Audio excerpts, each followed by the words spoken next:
Yes, still this morning on ITV, your station of choice.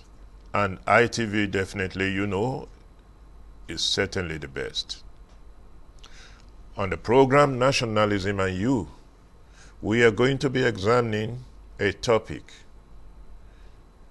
youth organizations, the role of youth organizations in mainstreaming the youth for participation in policy and politics. Policy and political participation, the role of the youth organization. And we have on the studio this morning a youth leader, a youth advocate, who will be discussing this with us. Mr. Solomon Adodo, you are welcome. Thank you very much for having me. I am aware that there are so many youth organizations in Nigeria, and most of these youth organizations have an umbrella body known as the National Youth Council of Nigeria, Yes. To which they are affiliated to. Yes. I am also aware that government formulated many policies, and some of these policies are targeted at interventions in which the youth can benefit in order to empower themselves. Yes. How have you and your organizations been mainstreaming the youth for effective participation in policy first? Okay, thank you very much. For clarity, I am the president of the National Youth Council of Nigeria, and the National Youth Council of Nigeria is the umbrella body that champions the cause of all Nigerian youth. You rightly stated it, that there are quite a number of youth groups, because we need to break things down to the youth. We need to have different estuaries. There are youth groups that deal on advocacy on electoral reforms, youth groups that are specific on youth political participation, youth groups that are specific on trainings, diverse youth groups, and we embrace all of them, so long as they are working for one purpose, to wit the forward voyage of the Nigerian nation, as it encapsulates the advancement of the cause of the Nigerian youth. We support all of these groups, we partner with them, and we work with them. For the National Youth Council of Nigeria, we have periodically looked at government policies, programs, and even projects. And the National Youth Council of Nigeria has its body across the 36 states of Nigeria and the FCT. We have state chapters. We also have local government chapters across the 774 local government. Now that throws a bounding task on our shoulders to see how we can constructively engage these youth. We cannot feign ignorance of the fact that Nigeria is faced with dire challenges today, challenges in the aspect of insecurity, challenges in the aspect of unemployment, and also challenges in the fact that there seems to be a negative narrative of disunity. And this has been fueled by individuals who have veiled ulterior motives. And most times they want to trigger these things through the youth. So there is a huge task on us to see how we can look at the situation. It is not the time for us to begin to say, oh, let us panic, oh, let us further destroy. If things are not as they should be, the first thing which we need to do as young Nigerians is to remain calm. Look at what the government is doing first. How can we begin to effectively utilize what the government has emplaced in terms of policies for the youth, in terms of programs on ground for the youth, the intervention programs, all of them that you have, the funding programs for youth investments and so on, and projects that are targeted at the youth. How can we effectively utilize all of these things? How can we partner with the government to solve the problem? Because there is a growing negative narrative where we have seen that people are deliberately agitating the youth towards the wrong path, and they tell you that the only thing you should do is to begin to push for revolution now. The only thing you should do is to begin to fight for Buhari to go, and so on and so forth. So we forget that the youth should be exploring avenues of economic growth, avenues of productive engagement for themselves. And when we do this, we now focus on issues of governance and say, at the federal level, Mr. President and the ministers, these are the things you've done, but these are the things we still want. At the state level, our governors, we've seen this, we've seen this. Now, there are no excuses. We've utilized this. Constructive engagement, not the angle where most people want the youth to go. You don't want to push the youth as marauding protesters, directionless, rudderless, just brought up to cause chaos and so on and so forth. So the National Youth Council of Nigeria is aggregating the youth together.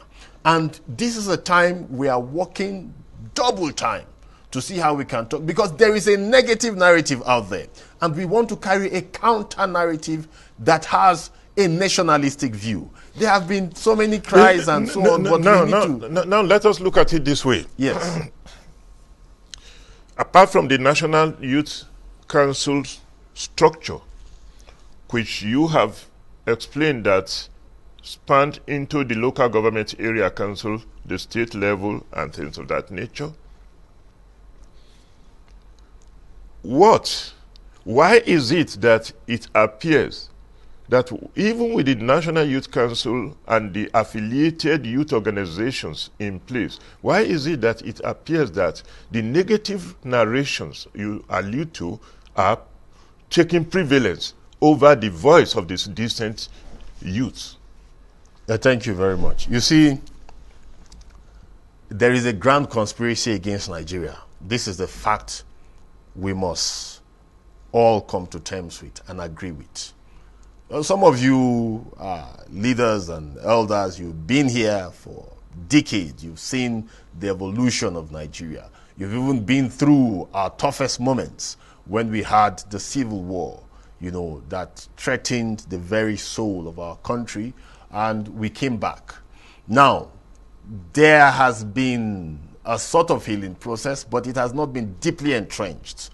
So you find out that there are ridge lines, fault lines of divisions that have not been properly binded. Why did I say there is a grand conspiracy against Nigeria? There are narratives being pushed always. Prior to 2015 general elections, we know the prediction of doom, that Nigeria was going to divide, there will be a terrible war, and so on and so forth. We're able to manage the situation. You know, there are internal enemies as well as external enemies. But you see, our greatest problem and challenge have been the internal enemies. And these internal enemies are so equipped. They are political cartels, they are all sorts, they have everything in terms of finance and all, they have propaganda machinery and so on and so forth. And they have been driving a negative propaganda against Nigeria. Remember, I told you that most of these politicians and most of these people who push these negative narratives, who incite all of this violence, are doing it for veiled, negative, fiendish personal motives. It is now our duty to rise with our lean resources, but our strong determination to begin to tell the youth that let us look right. What is your interest as a youth? Is it your interest to just burn the country and let the country raise down? And where do you go to? Then you want to rush to other countries, Europe and all. I think in one of your early programs also, they were talking about there are issues about gun control in America and so on. You find people just come out and spray. You know, we cannot destroy our country and then begin to seek refuge elsewhere. So what the message we are taking now, and we are taking it strongly. As I speak with you, in a matter of 2 weeks, we are convening a National Leadership Economic and Security Summit here in Abuja. We are going to be bringing our state chapter chairmen, we are going to be bringing these youth organizations. Now, this is not just going to be a situation where we will have a conference or summit and talk and all. We'll have interaction with security agencies, the Office of the National Security Advisor, the security chiefs of the armed forces, the paramilitary agencies. All will be on hand to interact with us. Let's get what they are doing and where the youth should come in. But beyond that interaction, that is going to be a springboard for action where the National Youth Council of Nigeria and other youth groups will be tasked to go to the nooks and crannies, to the states, to the local governments, to the villages, to talk to youths, the Igbo youth, the Yoruba youth, the Hausa youth. How can we have that sense of cohesion? You know, crises are bound to erupt. But if we learn to manage crisis from the brooding or beginning stages, they will not metamorphose or grow to something out of proportion like we're having it today. Yes. Mr. Solomon, yes. We have talked on policy, now political participation. Yes. Taking a look back at history, you find out that most of the people that were regarded as our founding father of the Nigeria nation during the independence era, name them: Obafemi Awolowo, Dr. Nnamdi Azikiwe. They started, when I watched the period they started and that kind of a thing, it is period of some of you, the youth and that kind of a thing.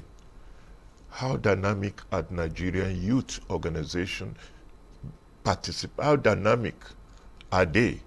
How hungry for participation in nation building through political process? And what have you people been doing as organizations to ensure the mainstreaming of the youth into political participation? Thank you very much. You see, for us at the National Youth Council of Nigeria, we like to be balanced. We are non-partisan. We are not pro-PDP, pro-APC, which are the major parties, or any other party. It is expected, yes.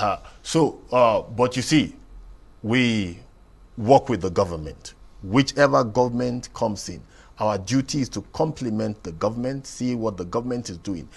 In an area where the government gets it wrong, it is also our duty to criticize and put the government on their toes.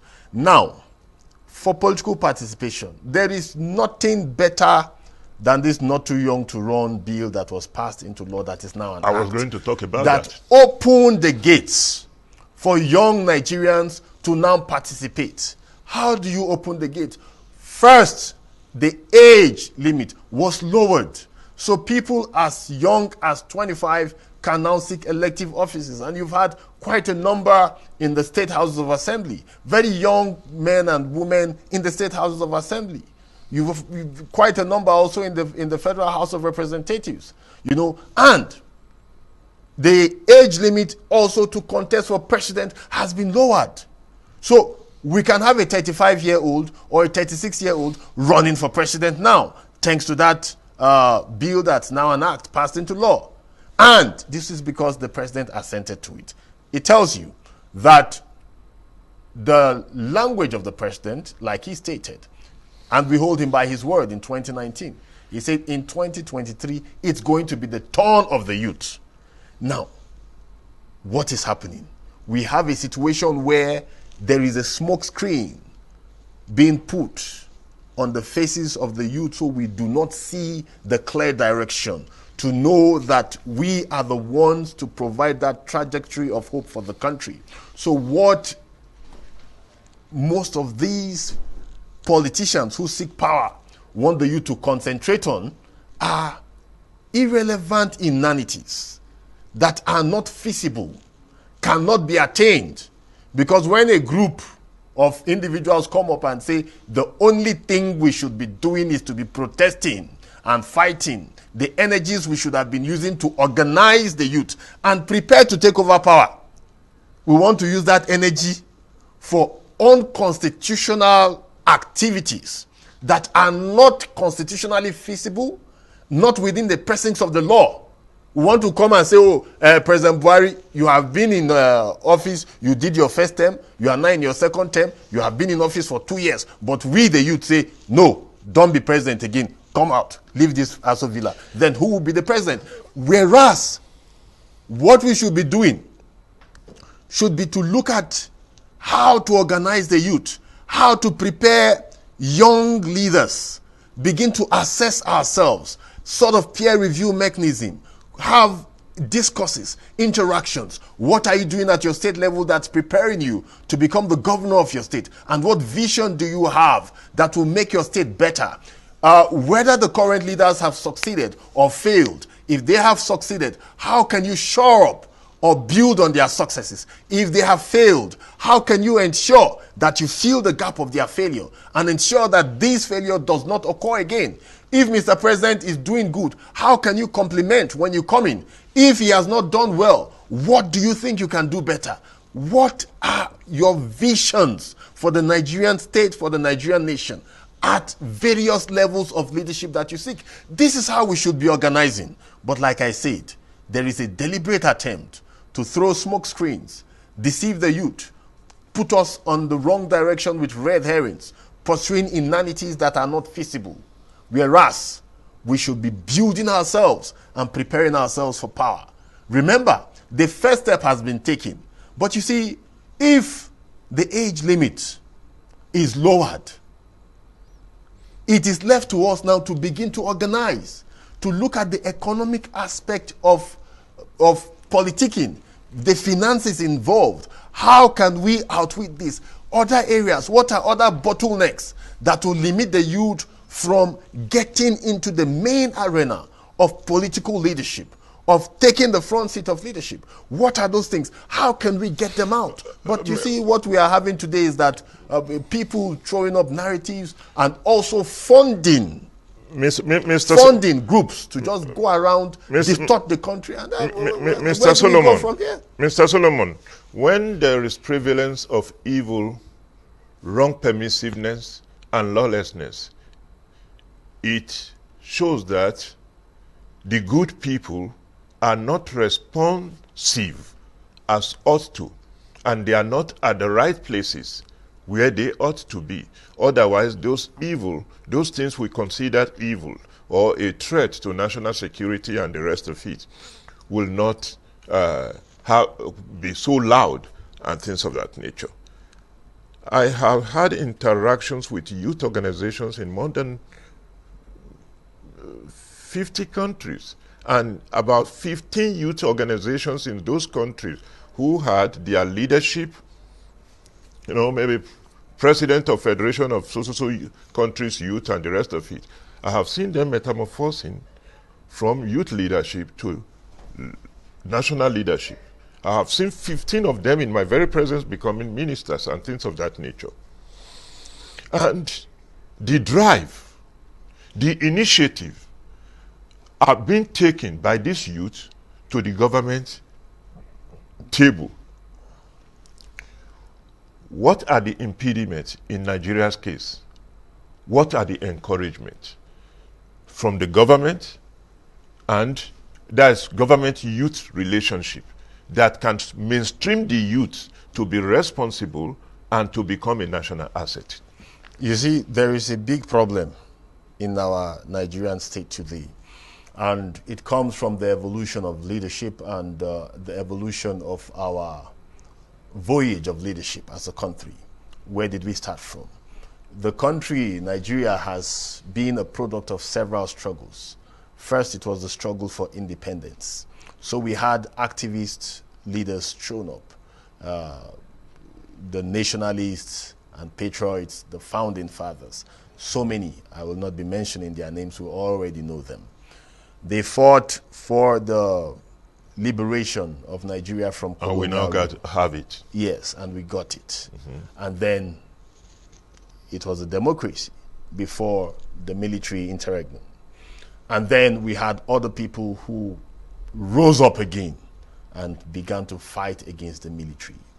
They fought against the military. They fought, in short, we had so many protests, including the prominent Ali Must Go protest. I think of 1979 when some of you people were in the front lines fighting. Now we have been enjoying our democracy for 22 years. So. Yes. Now, all of these things continued.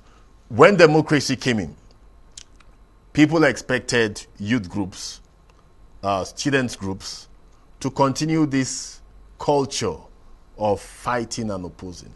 But you see, when gears shift, you must also shift your modus operandi, what you should be doing. This is a democracy. We cannot begin to fight and say, like some people say, Buhari must go and so on and so forth. There is that feeling that when you get up and say youth organizations, student organizations should partner with government, blackmail becomes the new order. They say, oh, he has sold out. Oh, he is pro-government. Oh, these are the ones eating government money and so on and so forth. But can you build by attempting to destroy? The clear answer is a big no. If we need to build, we need to partner with the government. So that is the fundamental key. Is the National Association of Nigerian Students part affiliated to the National Youth Council of Nigeria? Yes, the National Association of Nigerian Students, NANS, is an independent body that champions specifically students. Yes. They are not affiliated to the national? They are affiliated. Okay. They work with us, yes. But they are independent. They do their things, no directive, no control. There are different organizations that are affiliated, but we will not say that the Youth Council has to. Because I know also in African countries and some other countries, even the National Association of Students Union bodies are affiliated to the National Youth. It is affiliated. Whether they call them Youth Federation and things of that nature. It is affiliated because why I ask that question is that it is expected that the youth, having gone through schools, universities, secondary education, and that kind of a thing in that aggregate, and forming the block of our population, government having by Government Act created a youth organization presupposes that the government want to have a platform of relationship between themselves and the youth. Now we are in a democracy, and you know that our democracy is flawed with so many untoward practices, like political toggery.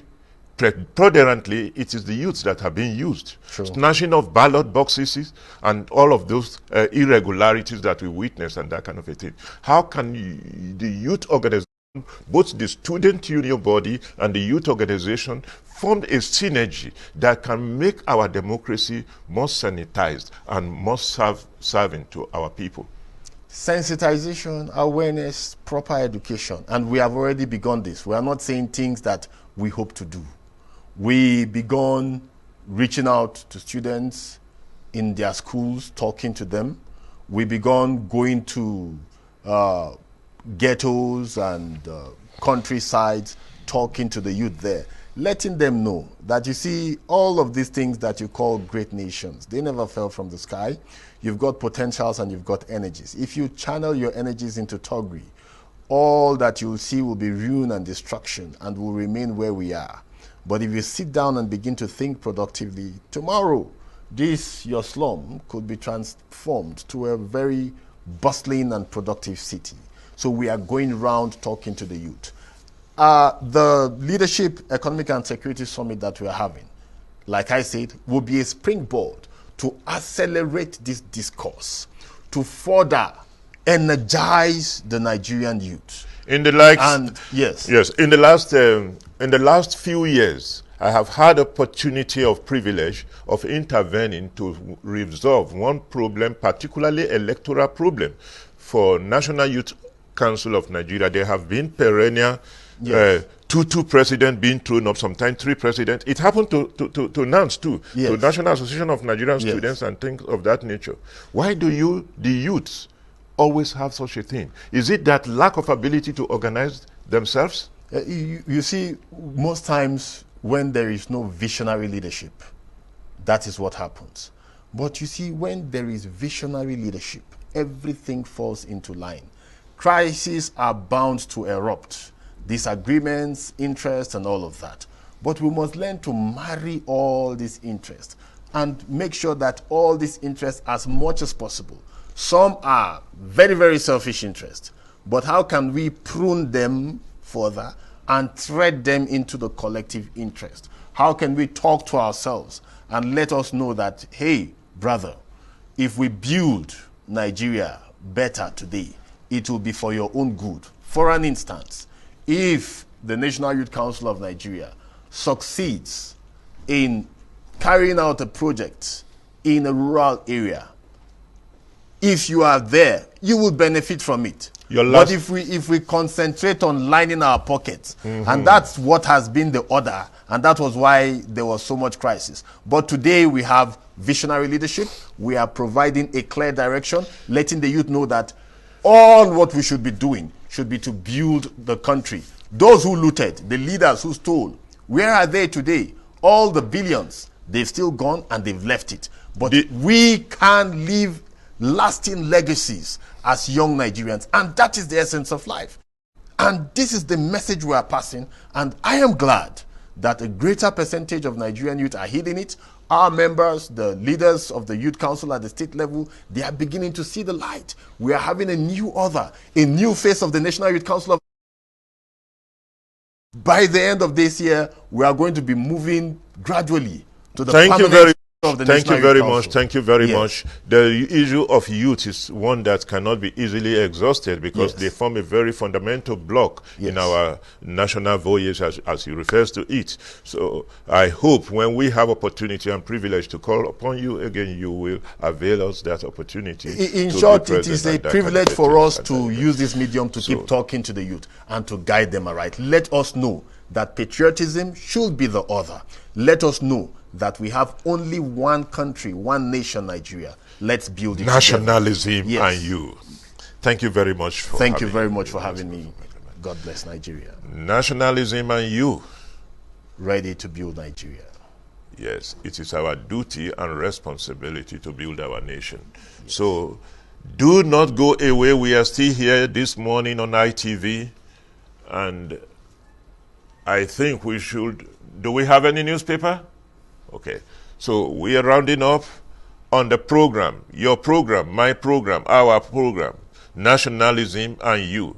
Nationalism presupposes that no matter whom you are, at the government level, at the teaching level, at a lecturer's level, at youth leadership level, whatever you are doing, do it in the interest, the best interest of the nation.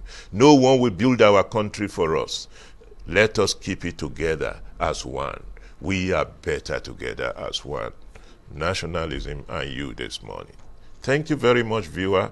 More programs are coming for you on your darling station, ITV. Keep the station on.